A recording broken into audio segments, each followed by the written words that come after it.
नमस्कार. श्री शिवमहापुराण रुद्र संहिता सतीखंड अध्याय क्रमांक 8. ब्रह्माजींची अस्वस्थता, वसंताची उत्पत्ती. श्री गणेशाय नमः.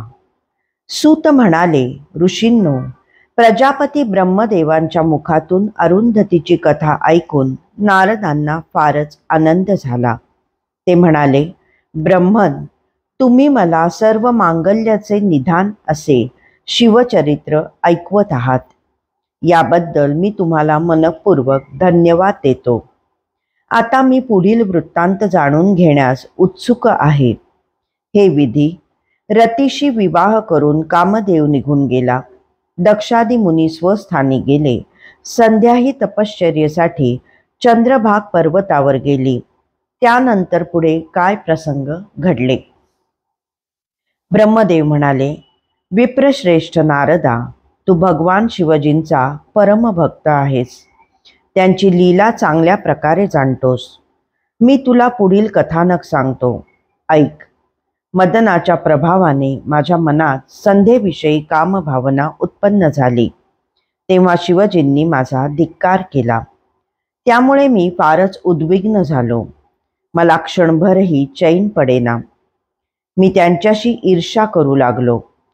त्यांच्या मनात स्त्रीविषयक आसक्ती निर्माण करायचीच या उद्देशाने कार्यरत झालो. मी दक्ष, मरीची आदी पुत्रांच्या भेटीस गेलो. त्यांना म्हणालो, आपल्या सर्वांच्या मनात स्त्रीची अभिलाषा निर्माण झाली म्हणून भगवान महादेवांनी आपली कशी कान उघाडणी केली हे तुम्ही जाणता. त्या घटनेपासून मी दुःखीच आहे. ही अस्वस्थता घालवण्यासाठी काहीतरी उपाय करा. त्यांच्या मनात विषय वासना उत्पन्न होऊन ते एखाद्या स्त्रीचा अंगीकार करतील असे करा. त्याशिवाय मला शांती लाभणार नाही. शंकर एकांतप्रिय, विरागी आणि प्रपंच विमुख आहेत. ते स्त्रीचे नावही घेत नाहीत. मग त्यांच्या मनाला भुरळ घालणे कसे शक्य आहे? मदनही त्यांना मोहित करू शकत नाही. म्हणून आपल्याला अन्य पर्यायांचाही विचार करायला हवा. त्यांच्या मनात आपले स्थान निर्माण करू शकेल अशी त्रिभुवनात कोणती स्त्री आहे? मी हे बोलत आहे तोच रती आणि मदन दोघेही तेथे आले. मी मदनाला म्हणालो, पुत्रा, माझे सांगणे नीट लक्षात घे. तुझ्यामुळे रतीला शोभा आली आहे आणि रतीमुळे तू शोभत आहेस. विष्णू, लक्ष्मी, चंद्र, रोहिणी यांच्याप्रमाणे तुम्हीही एकमेकांना अनुरूप आहात. जगाच्या हितासाठी तुम्ही अशी एखादी युक्ती करा ज्या योगे शिवजींच्या मनात मोह उत्पन्न होईल आणि ते विवाह करून पत्नीचा स्वीकार करतील. म्हणून ते पर्वतावर, नदीवर, अरण्यात जेथे जेथे जातील तेथे तेथे त्यांच्याबरोबर जा. त्यांना मोहित करण्याची एकही संधी सोडू नका. हे कार्य कठीण आहे पण अशक्य नाही. हे तुमच्याशिवाय दुसरे कोणी करूही शकणार नाही. शिवजींच्या हृदयात प्रेमाचा उद्भव झाला की ते पत्नीची इच्छा करतील. या कार्याच्या अनुषंगाने तुलाही माझ्या शापापासून मुक्ती मिळेल. मदनाने मला होकार दिला. तो म्हणाला, तात, तुमच्या आज्ञेप्रमाणे मी शंकरांना मोहित करतो. सुंदर स्त्री हेच माझे मुख्य अस्त्र आहे. म्हणून त्यांचे संमोहन करण्यासाठी तुम्ही एक लावण्यवतीला उत्पन्न करा. त्यांचे बोलणे ऐकून मी चिंतामग्न झालो. दीर्घ निश्वास टाकला. त्यातून पुष्पबाणांनी विभूषित असलेला वसंत प्रकट झाला. त्याची अंगकांती उमललेल्या कमळासारखी होती.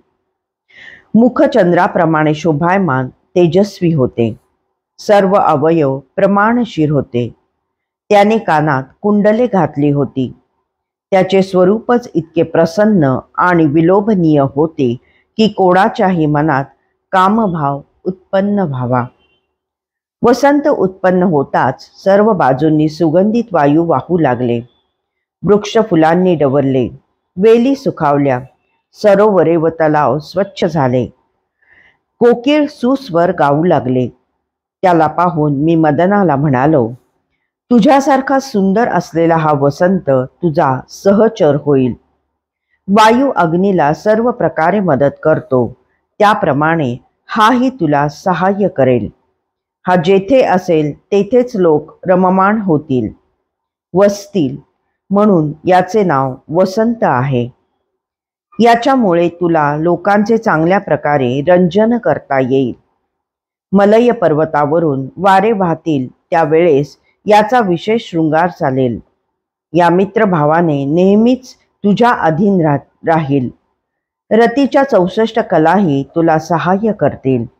मदना, रतीला आणि वसंताला घेऊन तू महादेवांना मोहित करण्याचा प्रयत्न कर. त्यांना मोहात पाडेल अशी स्त्री शोधण्याची मी खटपट करतो. माझे बोलणे ऐकून कामदेव संतुष्ट झाला. त्याने व रतीने मला नमस्कार केला. दक्षादिकांना वंदन करून तो महादेवांच्या स्थानाकडे गेला. अध्याय 8 समाप्त.